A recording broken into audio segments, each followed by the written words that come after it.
pourquoi est-ce que je suis persuadée que Love is Blind, c'est une grosse arnaque, qui c'est même très dangereux pour notre santé mentale et pour toutes les personnes qui le regardent et qui sont affectées d'anxiété relationnelle et du TOC du couple, ça ne les aide pas du tout. Considérez que Love is Blind, la façon dont la série télé est construite, donc le TV show est construit, c'est que deux personnes se rencontrent, donc se rencontrent pas, mais se parlent et se datent dans ce qu'on appelle un pod, donc dans une chambre dans laquelle ils sont séparés par un mur, donc ils ne se voient jamais. Et le but du show, c'est de savoir s'ils vont développer de l'amour sans jamais se voir. Donc une fois qu'ils se choisissent à travers ce mur, ils vont décider de s'engager et donc de se marier. Et là, à l'occurrence, ils ont pour la première fois la possibilité de se voir et se rencontrer. Donc, est-ce que l'aspect physique de l'autre va être un obstacle à cet amour? Est-ce que du coup ils vont pas poursuivre la relation parce que l'attirance physique, en tout cas cette première rencontre, ne fonctionne pas? Ça va être un blocage de l'attirance physique, ou finalement l'amour est blind, donc il n'y a pas des parties visuelles qui est prise en considération lorsqu'on tombe amoureux de quelqu'un, ou alors l'aspect physique effectivement compte. Donc ça, c'est tout le but de la série télé et du TV show. Et le problème, le grand problème de tout ça, c'est que on ne prend absolument pas en compte des symptômes, ou en tout cas des conditions de notre cerveau qui sont par exemple l'anxiété relationnelle ou le TOC de couple, qui finalement vont filtrer complètement la possibilité de vraiment tomber amoureux de quelqu'un par le fait qu'il y a des parties protectrices à l'intérieur de nous qui peuvent nous faire croire qu'on a un rejet physique pour quelqu'un, mais en réalité ce rejet physique n'est que le symptôme de quelque chose de plus grand dedans, qui n'a presque jamais rien à voir avec l'aspect physique de l'autre, mais plutôt avec des parties protectrices à l'intérieur de nous qui font qu'on n'a pas le courage, la force, la capacité de s'ouvrir et de livrer notre amour, notre cœur et notre vulnérabilité à quelqu'un d'autre, parce que profondément, on a enregistré l'idée que les relations sont dangereuses. Donc, je vais m'expliquer mieux pour les personnes qui sont nouvelles dans ma chaîne et qui ne sont pas encore... qui ne connaissent pas ce qui est l'anxiété relationnelle et le TOC du couple.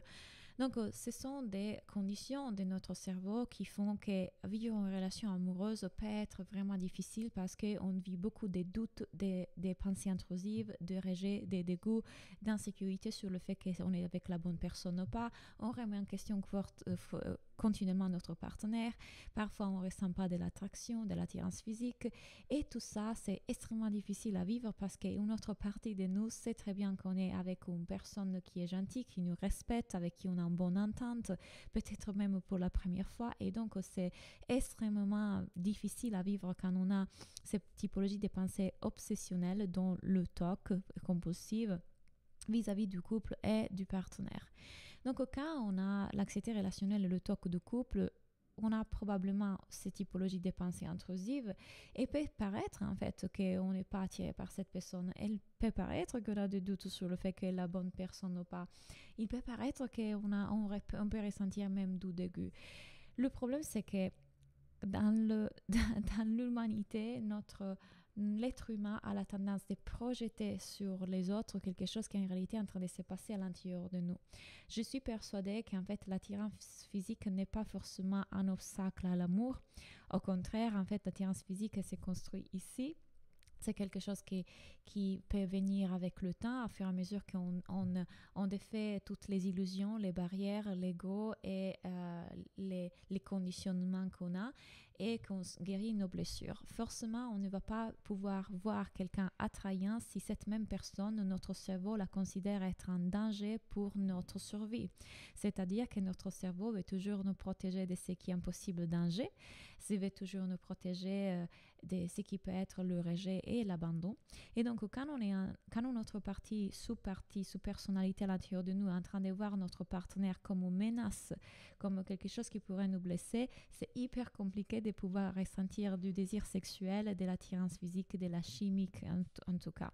Donc, vous comprenez bien que ces choses-là vont se développer petit à petit, plus on guérit, plus on rentre en intimité et en connexion à l'intérieur de nous et qu'on guérit ces parties blessées, plus on verra notre partenaire beau, attrayant, et ça vous est sûrement arrivé qu'au début vous ne pensez pas grand-chose d'une personne, et plus vous avancez dans le temps, plus vous la verrez attrayante. Donc, ce que je vais vous montrer ici, c'est que, imaginez deux personnes qui ne se sont jamais vues et qui se connaissent à travers cette chambre qui les divise par un mur. Ils rentrent de plus en plus en intimité, ils développent de plus en plus une connexion. Et à la suite de cette connexion, ils doivent décider de se marier. Donc, ils sont engagés, ils sont fiancés. Et la première fois qu'ils se rencontrent, du coup, ils doivent aller à travers 2-3 semaines avant ce mariage. Et dès qu'ils se rencontrent, ils commencent à vivre ensemble, à passer beaucoup de temps ensemble pour mettre à la preuve cet amour et voir si effectivement l'attirance physique va représenter une limite ou pas. Imaginez toutes les choses qu'à ce moment-là vont ressortir. La peur de l'engagement, la peur de faire une erreur, la peur qu'on n'est pas avec la bonne personne, la peur qu'on se trompe. Donc toutes ces parties sous-conscientes à l'intérieur de nous forcément et remontent, et forcément pour exprimer ces doutes et ces peurs vont s'attacher à des choses comme il me dérange comme il s'habille, il me dérange comme il est physiquement, je n'aime pas cette partie de lui, je n'aime pas l'autre, etc. On projette sur l'autre et on va trouver des défauts et des limites à l'autre, des manques de perfection à l'autre parce qu'une partie de nous essaye de nous protéger. Souvent, ça peut avoir avec l'autre, ça a à voir beaucoup plus avec la capacité qu'on a nous à être en connexion avec nous, comme je disais. Et donc, oui, bien évidemment, je n'exclus pas qu'il y a des typologies de personnalités qui peuvent se combiner mieux que d'autres, qu'il y a des ententes. Rappelez-vous que pour moi, une relation qui fonctionne est toujours une relation dans laquelle il y a respect, honnêteté, une profonde amitié, une relation dans laquelle il y a une bonne communication, une relation dans laquelle on a une même vision de la vie. Quand on a ces bases-là, déjà, on peut vraiment construire une belle relation. Les gens sont habitués à croire en fait que pour vivre une belle relation, on a besoin d'aimer les mêmes podcasts, aimer les mêmes choses, être pareil ou être complètement différent. Il doit être grand, il doit être musclé. Ça, ce ne sont pas forcément des choses qui vraiment nous permettent de savoir qu'on est avec la bonne personne, de construire une belle relation saine. Et pourtant, beaucoup se basent sur ça. Et du coup, ce Stevie Show se base sur le fait que si à la suite de l'engagement, une fois qu'ils se voient, ne veulent pas rester ensemble, ça veut dire que l'aspect physique représente une limite. Alors que peut-être l'aspect physique était le symptôme d'une racine beaucoup plus profonde qui du coup est un trauma, une peur profonde, l'anxiété relationnelle, le toc du couple. Et du coup, oui, on peut croire que c'est parce qu'il n'y avait pas d'attirance physique, mais l'attirance physique est exactement le résultat d'une peur profonde qui est celle de s'ouvrir, de s'engager, de rester avec quelqu'un et de faire une erreur. Qui souffre d'anxiété relationnelle et de toc du couple a extrêmement peur de perdre le contrôle et de faire une erreur. Pourquoi? Parce que il a peur de souffrir, parce que petit, il a enregistré l'idée que les relations sont dangereuses. Il a eu une relation avec leurs parents qui n'a pas pu construire un attachement sécurisant pour l'individu et qui du coup le porte à avoir soit un attachement fuyant, désorganisé ou un attachement anxieux. Vous pouvez faire le quiz que j'ai fait à propos de ça pour pouvoir voir quel type d'attachement vous avez. Je vous le laisse ici. Et du coup, voilà pourquoi pour moi, Love is Blind est complètement du caca, désolé, je vais le dire comme ça. C'est quelque chose qui n'aide pas les personnes qui, par exemple, comme vous, sont dans ma chaîne et souffrent vraiment d'anxiété relationnelle et toc de couple, parce que du coup, ça vous confond encore plus les idées. Quand vous regardez ces TV shows, regardez-les avec beaucoup de conscience, d'attention et rappelez-vous qu'ils vont jouer sur des parties de votre cerveau et que, voilà, on peut complètement trouver quelqu'un avec qui, par exemple, il n'y a pas forcément une attirance physique au début, mais qu'il y a des fondations et des bases profondes pour créer une relation saine.